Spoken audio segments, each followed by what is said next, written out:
Bună și bine ați revenit pe canalul meu de YouTube. Astăzi o să amestec 5 slime-uri mici transparente, acestea, cu fructe făcute din Fimo, sclipici, aceste inimioare, levănțică și aceste biluțe colorate.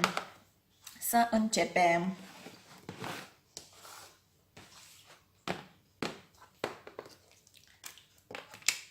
O să încep prima oară cu slime-ul cu fructe Fimo.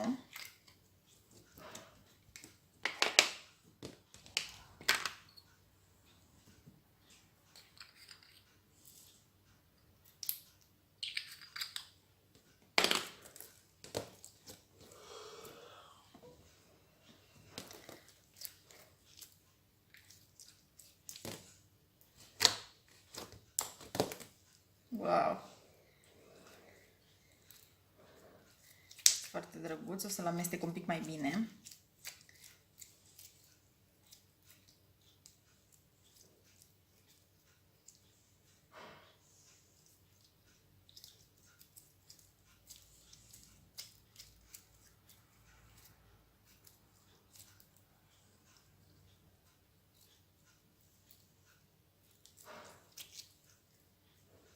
O să-l pun aici. O să continui cu slime-ul cu sclipici.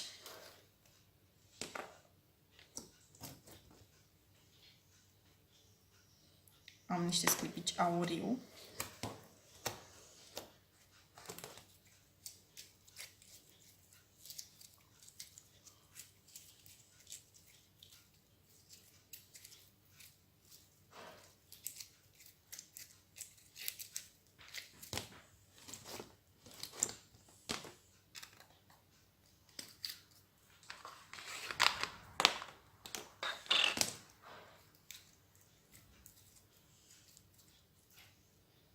Arată foarte bine și acesta, după cum puteți vedea.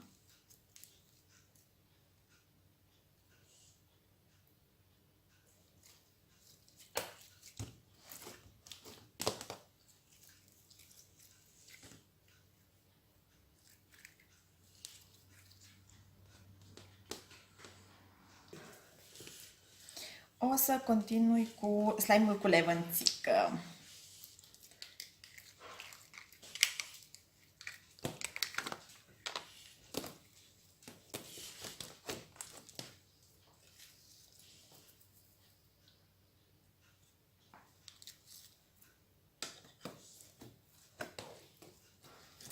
Miroase superb levănțica asta.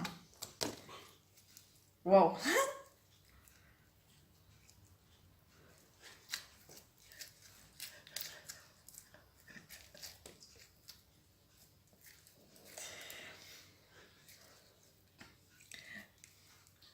Am adăugat pe lângă faptul că slime-ul este relaxant și mirosul de levănțică, care este tot relaxant. Arată foarte bine. Interesant.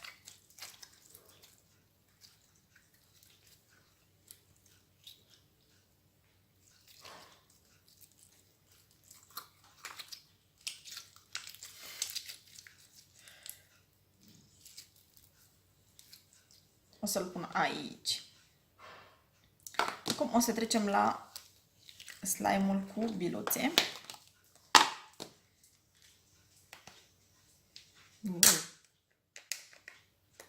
O să scot așa câteva.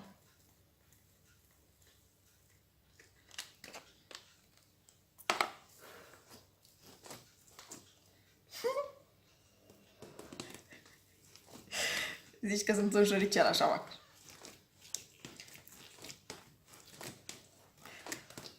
Wow, este foarte relaxant. O să fac unul mai mare odată cu biluțe din acestea. Să le coleg pe toate.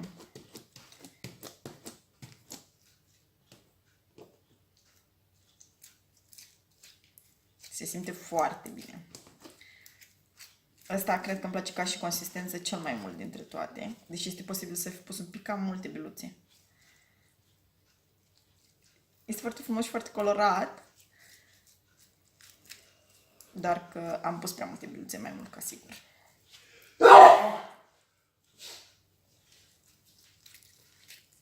Este foarte plăcut când te joci așa cu el.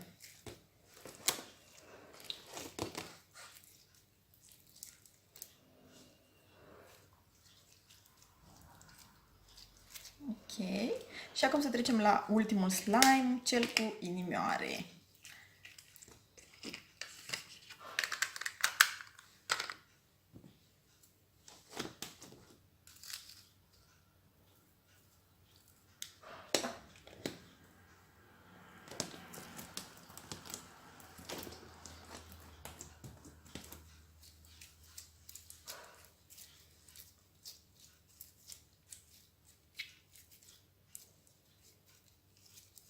Și acesta se vede foarte frumos.